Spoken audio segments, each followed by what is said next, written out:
people, purpose, potential, and prosperity.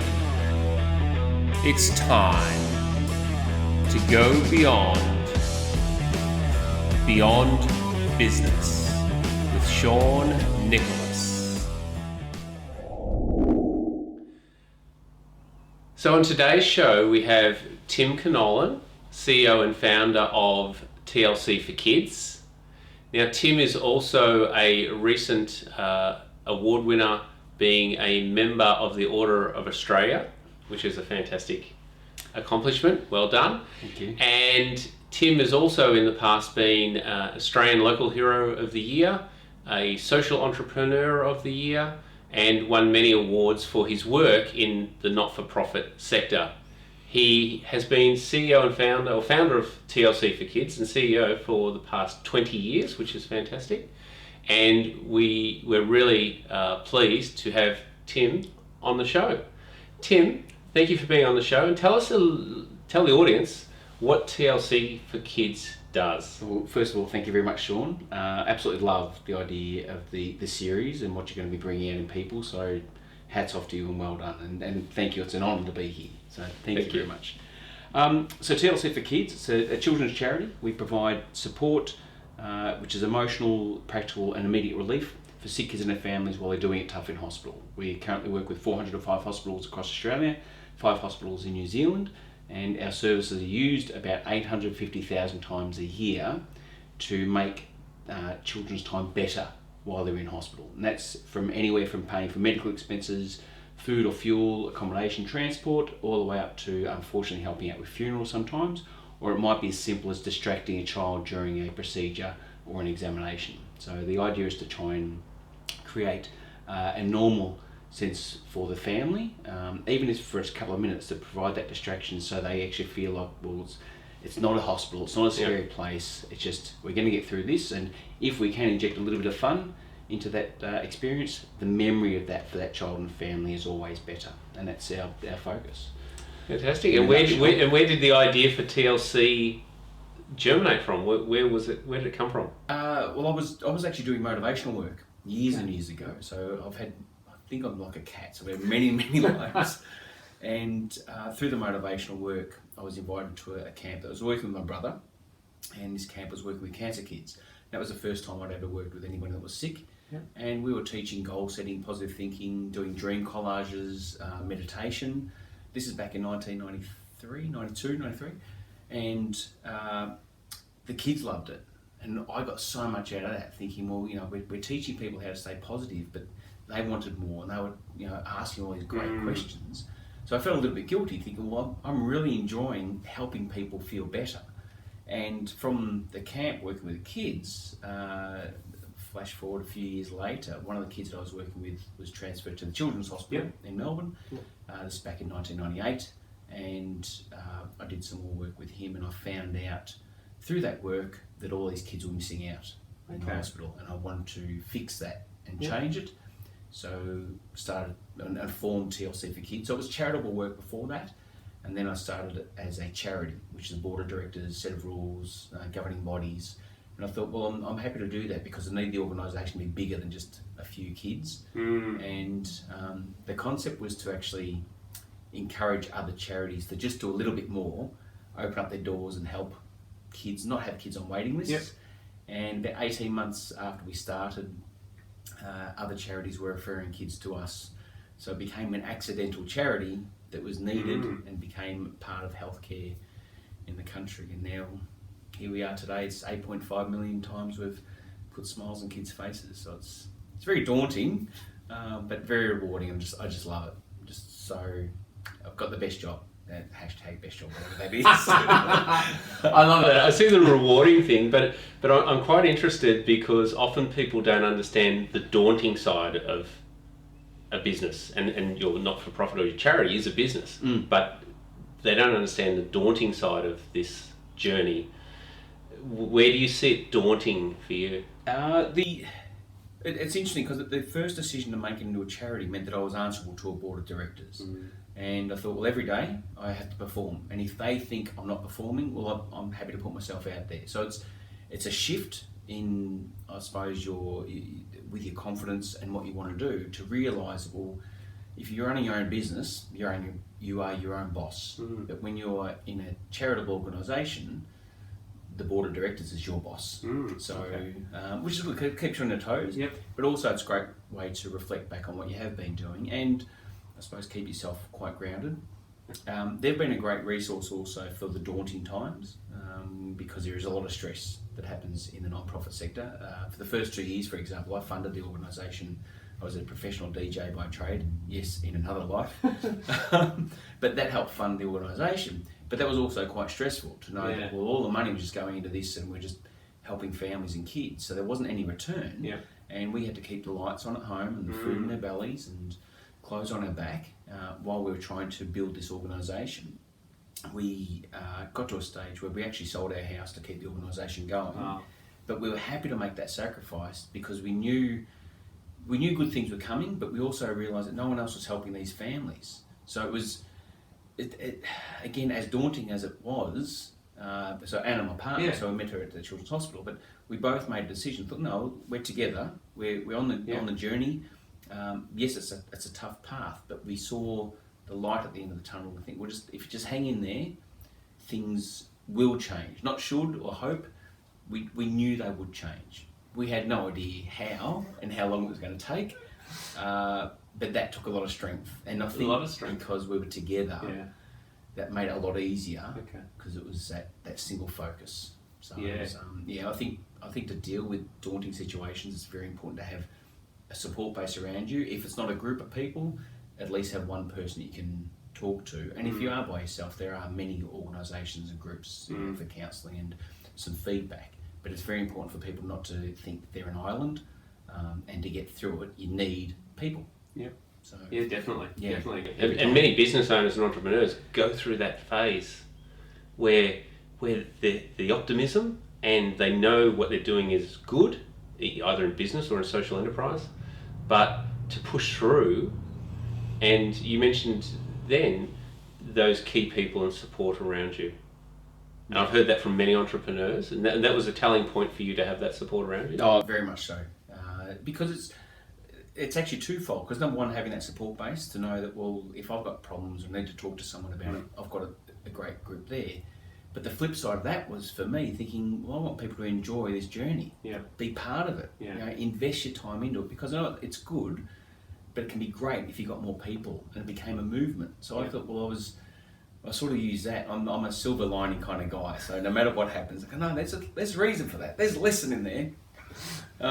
Sometimes it's sort of, it can seem as a disadvantage, but I always thought, no, you keep on going because there will be good in what you do. So I don't think you could look at yourself as potentially either failing at something or not being strong enough, because if you can look at it in a way that, well, if you can talk to someone, bounce some ideas off, then you might be able to give some insight to that person as well. So it's not always a one-way conversation, and it's really important for people to know, especially starting businesses, don't be alone. Put yourself out there. There are so many networking groups now, and obviously some might be better than others, but the bottom line is it's a networking group of people. People have this wonderful opportunity and ability to communicate with each other. So take advantage of human nature and reach out to people, and don't be alone, because no one is alone. No one's ever alone. Excellent. And in that journey, did you take on, you had people around you, but did you take on specific mentors or coaches, or did you have someone that had experience that you could sort of go to? Early days, I saw a couple of key motivational speakers that I was following their journey and looking at how they were doing things. I attended quite a number of motivational seminars and workshops, and something that really stood out for me, and again, I did a lot of work with my brother, so we had, might have been 15 different jobs all together. From promotional work, we were doing work with Streets Ice Cream, so we launched Homer Hudson Ice Cream in Australia. From CUB, Village Cinemas, to had a promotion team of 30 people at one stage, to gym instructing, to gym wear, all these different things. But then when we started doing the motivational work and went to a couple of these seminars, and one in particular, loved a lot of the work that they were teaching. And it was, unfortunately, became a situation where it was do as I say, not as I do. And that was a big I suppose, a step back for me to think, okay, so these people are preaching amazing things, but then as soon as they're off the stage, they're out there and they're saying, look after your body and don't drink and don't smoke and be right. And then you see them after it, they're getting literally, drunk, having their smokes. I'm thinking, it's a bit contradictory. It's like, well, don't, if you're up on the stage, say you can enjoy these things, but don't tell people not to do it, and then you do it. So that was the lesson that I learned. I took the things that were great about what they were teaching, and I thought, well, I'll live the way that I'm explaining how people can live, instead of a do as I say, not as I do. And was that a conscious decision, or is that an upbringing decision? I think with mum and dad, always taught us respect from the youngest age. So it was, and respect your elders. So I remember going to dinner parties with mum and dad when I was 4 or 5 years old, and we weren't running around the restaurant being crazy kids. Like at home, we were crazy kids. But they always taught us, no, you respect everyone.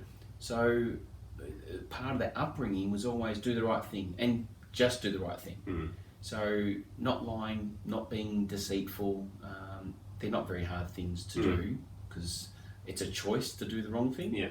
And through my upbringing, that's when I realised, well, if I'm doing motivational work, we just do the right thing. Don't trick people. And I've always believed if you can go home and you brush your teeth and you look yourself in the mirror, no matter what you've done during that day, you should always be able to say, well, good job today. If you've done something wrong by someone, you really need to be able to look at yourself in the mirror, but truly see yourself in the mirror and think, is that good? Was it the right thing to do to trick someone? And I always use like the grandmother or Neil Mitchell standards. So if you go home and you can talk to your gran about what you've done, would she say, hey, gee, I'm so proud of you? Or would it be, I'm so embarrassed? And then on the flip side, if you went to Neil Mitchell and say, I just did this today, what do you think? If he'd say this is fantastic, or this is say, let's get you on air because this is not good. So could you stand a Neil Mitchell grilling? Yes, absolutely. Which he's got a harder goal, but we also know the other side. So I think I use those sort of, and that's still today. Even there's 26 years now in the non-profit sector. Still use those metrics today to measure what I'm doing on a daily basis. Fantastic. And was there any times during that journey where there have been tough decisions that you've had to make that may have sacrificed your own personal well-being or livelihood, and say, no, this is the right thing to do? Yeah, very much so. And they weren't easy decisions, but I didn't waver from them. And it was something that, I suppose when you're halfway into it, I didn't look for let's do the easy way out. It was quite funny, even when after we sold our house and we couldn't raise money, so we got to a stage where we had $94 left in the bank. They were difficult times. I've always had the habit of paying everything in advance. So the phone bill, the rent, everything we did, we had a post office box. I said, that's all paid up at least 2 months in advance. So if something was to happen, it gave me a 2-month window to work out how to fix it. You couldn't really do much with $94. So, and that's again where Neil Mitchell came in and they literally saved the charity. But the decisions, probably the two hardest decisions, were just before we had this appeal on 3AW, where I was offered my old job back with the DJing work, and I had to make a decision pretty much that afternoon to say yes, but that meant that I couldn't do TLC for kids. And Anna, her position at the Children's Hospital after she left had come back up again. Same day, we honestly looked around for cameras. We thought someone is setting us up here because this will give us financial security, look after, well, Anna's daughter, my stepdaughter, and we'd be fine, but we couldn't do the charity work. Or we put our faith in people, so we'll just thanks but no thanks. So tough decision, but it's a decision we don't regret in any way. But it was quite, again, I'm lucky because we were together to make those 2 phone calls to say thanks but no thanks. These kids are missing out, and if we don't do it, if we don't stand up for them, we haven't seen anyone else that will yet. So where does that drive come from? What is that drive? Because that's something that if people can tap in, I know it's a passion. But where is it just seeing that there is so much need for what you're doing out there? Can you explain where the drive comes from? I think it's a bit of a perpetual positivity. which you have to see the best in everyone, and you also have to look for other ways to solve things. I've always loved mazes and complicated things, and get into business, run a charity. This should be fun, and I love basically taking things apart, like completely taking them apart and working out how they work. So I remember Mum has shared this story many times. I think it was like 18 months or 2 years old, and she found me in the lounge room and I'd taken apart our VCR. Didn't break it, somehow worked out, got all the screws off, so the whole thing was just laid out in the lounge. I didn't know how to put it back together, but I wanted to see, when you put these things in, where does it go? What do the hamsters look like inside the VCR? That's right. Where are the people behind the TV? Yeah. But I've always looked at that, so don't always think this is the only path you can go down. Yeah. If there are alternative ways to go down there, we'll work it out. And that's always been a drive for me to not take everything at face value, and always believe, well, not saying I've got more answers than anyone, but there might be a different, not necessarily better, but a different way to do everything. Yeah. And it's not reinventing the wheel, but obviously there are different shaped wheels. Yeah. So I've always sort of had that drive, I think, again, from the youngest age. I think, well, just work out how things happen and then work out the best path for me, which would be the most, it's not necessarily the path of least resistance, but it's a different path. Yeah. And sort of you just do it. And then do you sort of see if that path is heading you in the right direction and you go past the shadows and see the light again? Is that what you're absolutely. saying? Yeah. And when you get there, because I think you literally get maybe halfway through it, think, well, you can get through it. If it gets too hard, well, you've got the option to stop, or stay true to your integrity. And if your focus is right, you just keep going. And it's I've done a couple of marathons, and not that I enjoyed the running part, but I do remember one. I did the Run Melbourne, and because it was 2 loops, so I got to the halfway point and I saw all these people finishing, because a lot of other people were running quite far. And I thought, they're finishing, and I've got to do the same amount of distance again. I thought, just keep going. Just don't let that affect you. Just, well, they're finished, I can finish this. So it was this drive through. So I think, and that was quite a good example for myself to think, well, how I get through things, because you get to a halfway point, and you got the option. You can stop, and then probably going to have some regrets, or just keep going, and the worst you can do is have a crack. Yeah. And see how far you get. And before you know it, you're back at the finish line and go, oh wow, I did it. That absolutely. And you actually start looking back and no, that's, you've just finished something, which is huge. And then that adrenaline, and that euphoria that you get for achieving something is amazing. And I always believe it's important to also, I suppose, reward yourself and appreciate and celebrate the little wins. Don't have the master goal that you have to get to. So, well, you got up today. I drive to work, I look at the building, but how good is this? Every single day, how lucky we are to have this job, how lucky we are to be living in this country, how lucky we are to be alive in this time. Every single day I say that. Gratitude. Gratitude's huge. It's not too common. It's easy to sort of talk to people about it, but once they get it, if you have true gratitude, when you live it, it makes everything bright. It adds colour to absolutely everything. So I want to touch on this balance of optimism, because sometimes people can have optimism and it drives them, it's sort of like blinded optimism.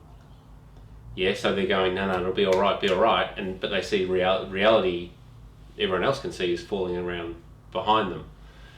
How do you balance that optimism with reality? If anything, it's not even a knife edge for me, because I've always had the ability to look long term, helicopter views as well, and then right down to the macro. So it's quite funny. When I saw The Matrix, I thought, that's my life. I get it now. Thank you. Because for some reason, I've been able to see the whole picture in one spot. So having the optimism, for me, it's not so much blind optimism, because I know it will be positive. There will always be some lesson to learn, but always be grounded and been working on this for a little while, because you look at your past, Yes. you go to your left, your future is to your right, but you are always grounded. No matter where you are, no matter who you are always grounded. You cannot remove yourself from that timeline. Yeah. So having the optimism, well, if you look too far forward, you fall over. Yes. Or if you look too far back, you fall over. Yeah. So you always have to have this, it's like a spinning top. Yeah. You're always in a flux, you're always in movement, but as long as you keep on moving, and if you're working towards an optimistic outcome, well, have a look at where you are first, and if you see the ground falling around you, so we'll work out where you have to go next, but don't think, I'm just going to look there and that's all I have to do. Okay. And again, I was taught that with riding a motorbike. So you have to see, it's at least 500 metres ahead, but you also have to know where your feet are touching the pedals. So if you get blinded by just looking up there and not seeing the pothole right in front of you, you're going to fail. So it's this real, it's a juggling act. That's a great analogy. It's a great analogy, having the long view, but having the here and now sense. Yes. Yeah, absolutely. And seeing and filtering things as they're coming at you, and then learning from the potholes you've gone over in the past. Yeah. And isn't it amazing though that your body and your brain has the ability to take in thousands of stimuli at one time to work out, well, there's a tree over there, there's the road, the white line, picket fence, there's a cow over there, you're on a motorbike, you've got fuel in there, this could explode, but that's okay, it's not. Yeah. And you're taking this all in nanoseconds. Yeah. And I think when you start realising, well, your brain's going to look after you, and you don't have to be aware of absolutely everything, it's just important things. And that's what I suppose, I live life now. It's just, but I haven't used the motorbike analogy before, but I love that now.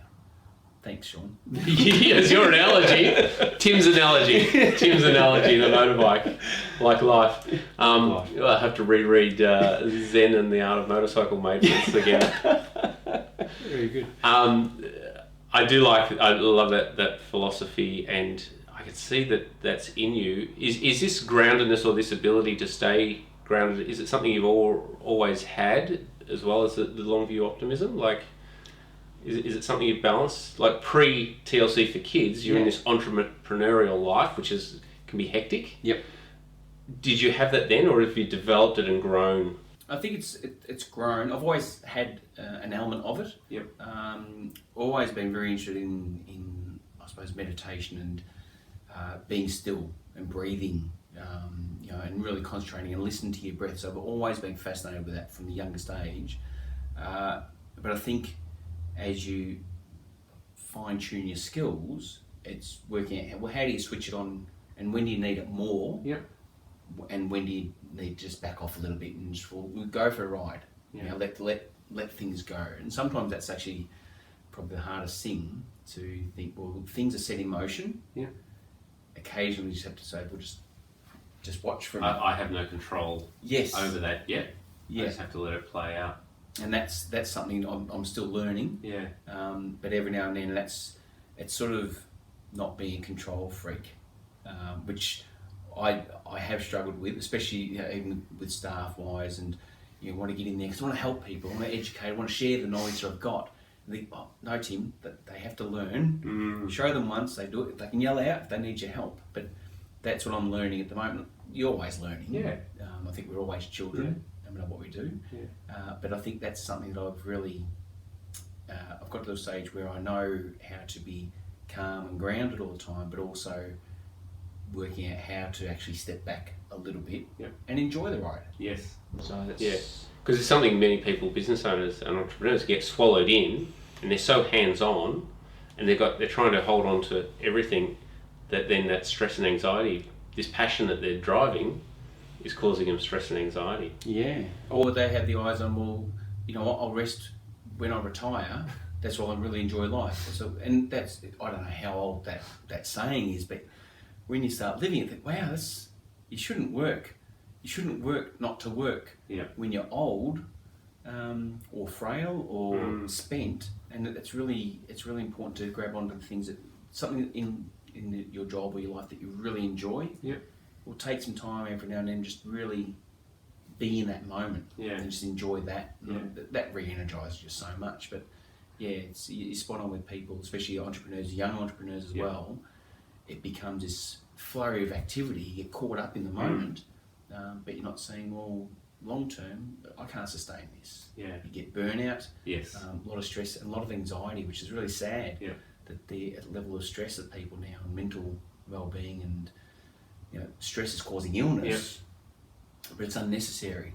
And I think if people can just sort of be calmer, you can see the trees for the forest.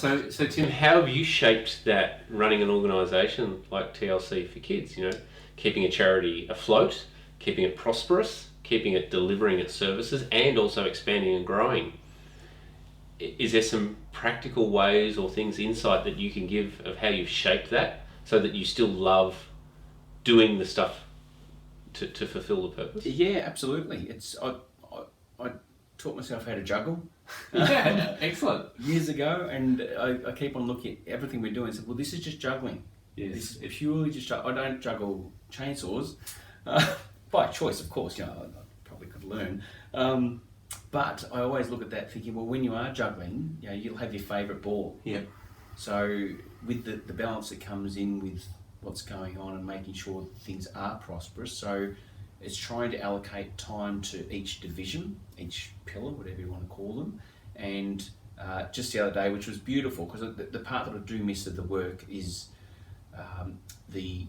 I suppose, a bit more of the interaction with the families to know, I know what we're doing, but it's very rare now to get the opportunity to actually deliver something. And just so happened, timing-wise, that I had to go to the hospital with our coordinator and drop off a request. And then the nurse said, they're here today, why don't you guys come up and see them? So it was a hands-on delivery, and I thought, this is like day one of what we did.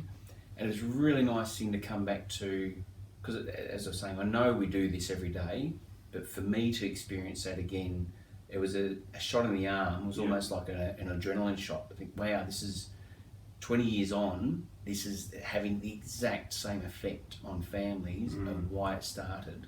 And it comes back to that why. Yeah. And then looking at the areas like the finance side. Well, I would do a little mantra. So we've got a great direct marketing team. So we've got 40,000 donors that give. So I went on helping out with reconciling the accounts. We've got a bookkeeper, but I still get in there. But I look at the account lines, and each time I reconcile, I go, thank you. Thank you. Oh, that's really nice. Thanks so much. And I say out loud, thinking, well, we appreciate every dollar. Yeah. It comes back to gratitude again. Yeah. So I look for little tricks that I can do for myself to keep things going. That's just gratitude after gratitude. Yeah. Not trying to get too bogged down in the detail of things. And if there's something a bit sticky, I also like the challenge to, well, how can I help fix this? Or if I can't do it, let's get a professional in or someone that knows a lot more about it, and let's fix it so it all flows. Yeah. And I think actually that's probably one of the key things that we've always said, it has to be organic, but it has to flow. And one analogy that I've used quite a number of times is I just feel like we're the salmon swimming upstream, and all we're doing is dodging bears. And that's, I think, any entrepreneur's journey is that you have to get up that hill. For some reason, you are swimming against the current, but you can see the bears. Just make sure that you're flexible enough to dodge them, and don't run blindly, because if you go in a straight line, you're not going to get past it. Yeah, so and it gets back to understanding where you are in the ground here and now, and not being sucked in by the blind optimism and drive. Yeah, absolutely. So I see the passion in you when you talk about that connection with the delivery of your service.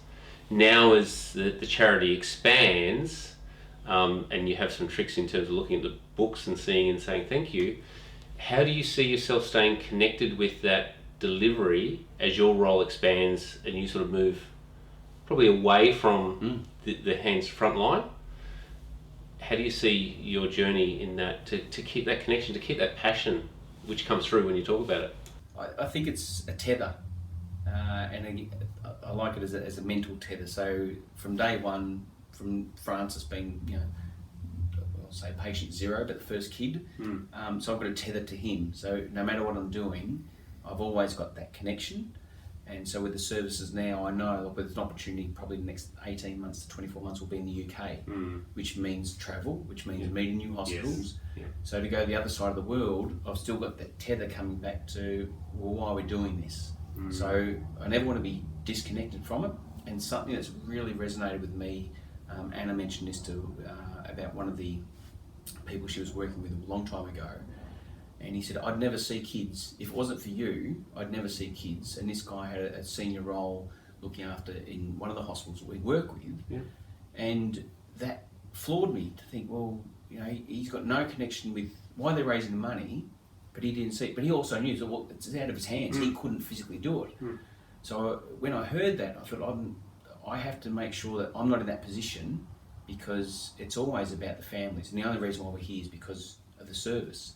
So by having this imaginary tether means that, well, and I stay connected with the team. I always keep on, you know, we have our chats, we have our discussions about how things are going, and I say, what are the highlights? What's been the greatest request this week, or what's been a challenging request this week? So I think no matter how big the organisation gets and how far I have to travel, we've always got communication, either verbally, via email or in person, and having that tether and link is probably the critical part. So we'll never lose sight of why we're doing it. And I know there's quite a few studies, and there's a lot of lecturers and conferences and examples of, well, you know your why, that's why you're doing it.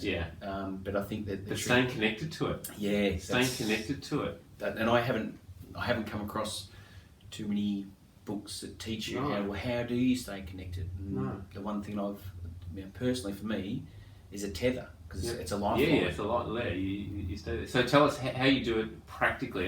Is it an imaginary thing? Is it a visualization thing? How do you stay tethered to Francis and that first patient? I've got his photo in my office. Okay. So it's actually my nod to him every morning.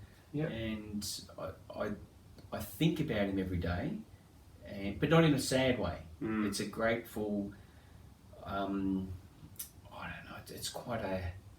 You know, I'm not a religious guy, but it's a blessing. Well, I had to meet him to start the journey. And this is where we're at. And I've also got I'm very lucky, but I've got quite a few visual and physical triggers that happen. So each day I come to the office, and our first office was literally half the size of the office I'm in now, as in the space. And now we've got a floor in a building, and it's a daily reminder to think where we came from and where we are. So again, I suppose I'm quite fortunate, because I've got these things that are physical reminders that tether me back to. It's a great concept, because sometimes even in that entrepreneurial business success, you get so far away from the original purpose and cause that generated your passion, that it can get lost, and it can get corporatized, and all of a sudden you're 20 years down the track and you're going, what's this beast I've created, rather than this is still my passion coming through. So totally agree. It's a great lesson. It's a great lesson. And they're not, I suppose in essence it's not hard to do, but you just have to think sometimes. And if I was told this earlier, I probably would have done it earlier. So I like this sort of, especially this sort of forum, because people get to hear little tips and techniques on, well, how did you get through it, or what do you do? But find little things, find little icons or tokens or something that you can have with you that's a physical reminder of where it started and why you're doing it. And those, that they are so powerful to have, because it's an instantaneous memory of something good. Or if it was tragedy that started a cause, or a business that you wanted to have a solution for something, have something that reminds you of that, so you can have it either in your pocket, on your desk, in your car, wherever it is. But I think it's important, and as you're saying, the bigger organisations get, because the further away you are from, physically further away from where you started, but it's very easy to have something that's got emotional memory. As we all know, a smell can trigger a memory when you're 7 years old. How that sits in your brain, I have no idea. But it all sits in there, but so use it. So use it, So we're lucky. It's not like it's not something that's not solvable, and it's not something that only some people can do, because everybody can do it. It's just you know what to do. So the next challenge in a growing organisation is, how do you get that through the people in the organisation? Again, through conversation. communication, keep everyone on the same page, and I always like the part where it's a 360-degree sort of interview or update with everyone, because I love the fact that I'm answerable to a board, and I like the team that are all answerable to each other, because we all have to have each other's backs, but we all have to be there as a united front for the kids and families we're helping. So for the growth side, we always make sure, well, you're doing things that you enjoy doing. And if you need to have a reminder of why we're doing what we do, well, let's talk about it. Always have an open door policy. But the communication is probably the key part about all the growth, to make sure we don't have any sticky bits that we've missed out on, or haven't identified something that's a problem. Because if it's out of sight, out of mind, and again, that's from past history. When my brother and I had our gymwear label, and there was a manufacturing company that just burnt us so badly, but out of sight, out of mind. Yes. And then all of a sudden, oh, there's your big fat bill. Oh, by the way, your business is going under. Here's your gigantic debt. But what just happened? Yeah. But now it's keeping both hands on a wheel. Yep. And making sure and having a view of an oversight of everything. Yeah, absolutely. And that helps with the growth. Yeah. Which is the next stage. Yeah. So do you keep the tether that you've got with Francis, your first patient that you helped out? Do people come into the organisation? Do you work with them to find out why they want to join the organisation, why they're passionate about it? Yeah, very much. So. And do you train them or focus on them reminding themselves of that all the time? Yeah, we do, because you follow your heart. That's, if you've got passion in your heart and passion in your soul, that's life. It's not your paycheck. It's not who dies with the most toys or the biggest house or the most number. Although there was one guy that buried himself with his Rolls Royce. Still. But yeah, it's important that people follow the passion and stay connected to it, and don't lose sight of it. So I always share the Francis story with everyone, because it's really important for me. And when people say, well, where do you get your energy from? So, well, because it's such a strong tether. And anybody can do it. And this isn't because I'm lucky I can handle situations where if there's been a loss of a child for a family, I've just got that strength to do it.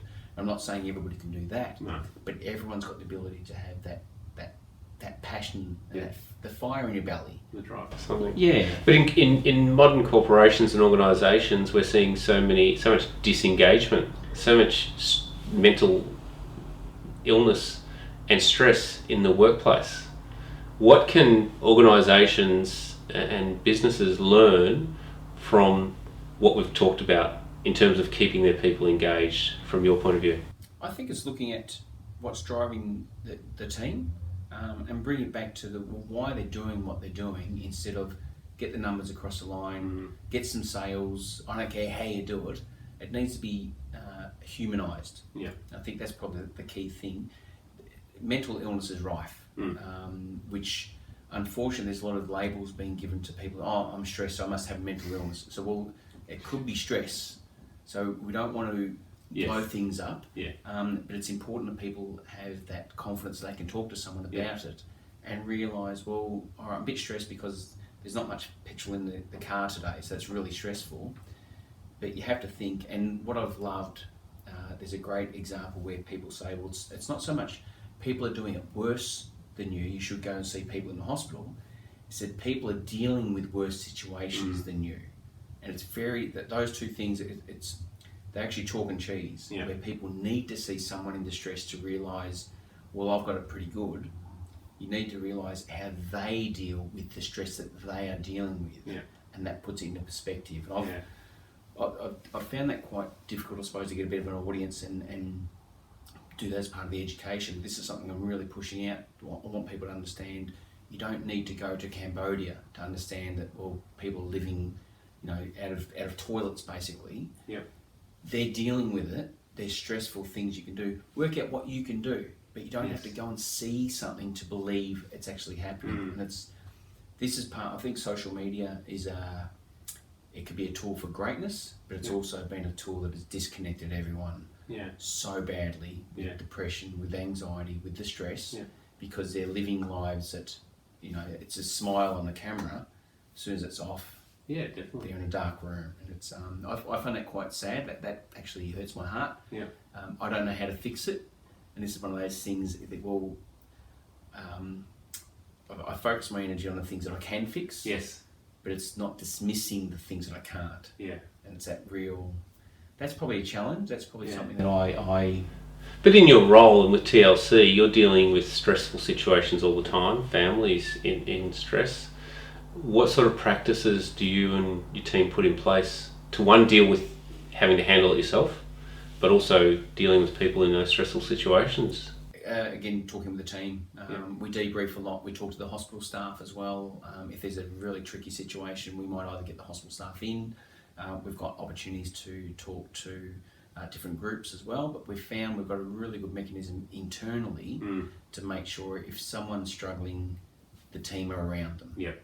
And again, with the board and our advisory board, we've got a wealth of beautiful people, great hearts, intelligence, and resources that we can tap into to think, well, I'm struggling a bit today, what can I do? So let's go for a walk. Yep. Let's have a chat. Let's look back at what we've been doing. Yeah. And I've had this conversation many times with different board members to say that they could never come to a hospital or never deal with a funeral of a child. Yeah. I said, absolutely. No one's asking you to do that, but you look at the silver lining, what a beautiful opportunity and beautiful memory we've created for that family in their time of need. Yeah. And that's the thing you look at. Yeah. So it's... And as a board member, you are playing a role in this, Yeah. this bigger picture. Yeah, very much so. And that's where I think it's almost, it goes against the normal rule of, as you're saying, look forward, know where you are. But sometimes if it's a really difficult situation, it's okay every now and then to have a bit of laser focus on one point. Yeah. And if you're looking at one point, which would be, it might be a smile that you give to a mother and hold their hand just for a couple of seconds, you just look at that moment. And that you don't have to worry about everything else going on, just that moment, and that can get you through. Yeah. But don't get lost in it. And this is that, again, it's the balance, it's like the awkward handshakes. Yeah. If it's too long, well, you cross the line. If it's too short, it's not really there. So it's a learning. We're always, I suppose, being human beings, we've got different chemical makeups, different personalities. But it's just finding that little balance. And no one gets it right. No one gets it right the first time. No one gets it right the 100th time. But you just have a go. But just know that whatever you're doing is the right thing. And it's okay. Yeah. And it comes back to what you said earlier in when you were starting out this journey, is that having the people around you, that connection of humanness and being human, and not getting lost in the business or the numbers or the cause or whatever it is actually having that human connection. Yeah, because the numbers side, that's the mechanics. Yeah. So it's like a car. Yeah. You don't need to know how many times a spark plug ignites the fuel. No. You don't need to know how many turns of the wheel nut to hold that wheel on, or the makeup of rubber. It just happens. So I always look, well, again, being aware of it, you look at the human side first, and then everything else can grow. Which is connection. I think that's a good lesson people can take away. Look at the human side first. I love it. So, Tim, as we wrap up this session, because I could talk to you for hours, and we'll probably come back and do more sessions, tell us how people watching this can get involved with TLC for Kids. In what ways can they get involved with TLC for Kids? We've made it as easy as possible for people to come in at different levels. So it might be advocacy, which probably one of the strongest points of any support for any organisation is talking about it. And that might not be putting your hand in your pocket. That might be saying, hey, I've come across this great organisation, look them up. You might not be able to help, but you might know somebody who might be able to help, or you might have a service that they use that you might be able to either provide a discount or provide that service to them. We have created a number of events and campaigns so people can attend events, which obviously helps us as well, helps raise the awareness and the funding. We've got a great program with Ambulance Victoria, which is a TLC ambulance. So if people want to fund some of the requests we're doing for these kids, which is a last ride, or it might be a workplace giving scenario where your employees and your staff can nominate $1 a week or $1 a year and make small contributions. But it's important for people like it's great. The more support we get for our cause means, well, basically it's the number of kids we help is limited by the amount of funding we receive. Yep. But my encouragement's always been, find a cause. If it's not TLC, that's, we're not going to be everyone's cup of tea, but find a cause that you're happy with and just do something. Yeah. Bryce Courtney, very sad, very terrible that he's missed, and he was a great writer, but his book, The Power of One, a waterfall starts with a single drop of water. And when you get that concept in your head, thinking like a drop from an islet can be as big as Niagara Falls. It's mind-blowing, but think just has to start. Has to start somewhere. So take that first step in looking after the community, looking after yourselves, but find a cause, because the causes need the help. And they're there, they should be there for a reason. And if there's a reason because people are needing help or there's a problem, just get behind it. But if they want to talk to us and make us the first point of giving back to the world, well, we welcome it with open arms. Excellent, and a worthy cause it is. Thank you, Sean. Tim Conolan, thank you for being on the show. You are a good man. Thank you, Sean. You. Thanks so much. Thanks for watching. Make sure you like, comment, share and review, and be sure to subscribe to Beyond Business with Sean Nicholas.